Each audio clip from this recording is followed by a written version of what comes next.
La réforme des retraites, sujet brûlant du moment, a tiré la réputation d'Emmanuel Macron vers le bas.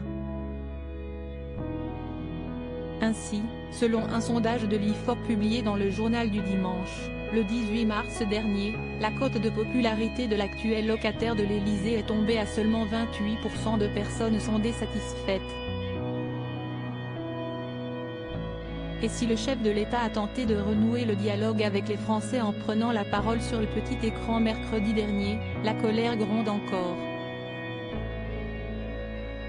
Cette crise sociale a ainsi fait l'objet d'un nouveau numéro de l'événement, diffusé jeudi 23 mars.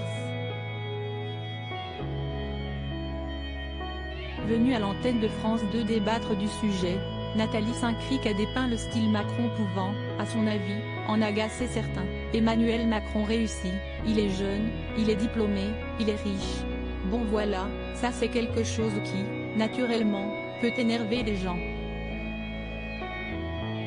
Il faut considérer que c'est irrationnel, mais ça existe. Avec sa petite phrase, l'épouse de Patrice Duhamel s'est attiré les foudres de nombreux internautes. Perso, je n'en veux certainement pas aux riches de l'être. Cette bornée n'a rien compris. C'est la manière dont la richesse est imposée. Et les faveurs que certains fortunés se voient attribuer sans rien avoir demandé. Et parfois en échange de placements, et sur les bénéfices et retours sur intérêt, a déploré sur Twitter l'auteur-compositeur-interprète Olivier Pommery. Ils sont au fond du tiroir à arguments. Mais c'est drôle. L'amour, ça ne s'explique pas, a ironisé un autre.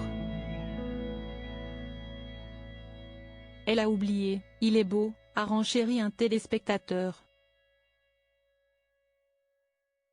Valérie Damido a également ajouté sa pierre à l'édifice en publiant un mème montrant une personne la bouche béante d'admiration.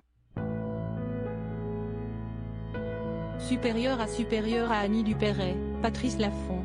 Ces stars qui ont révélé le montant de leur retraité Nathalie Saint-Cric, son déjeuner avec Emmanuel Macron pointé du doigt il y a quelques jours.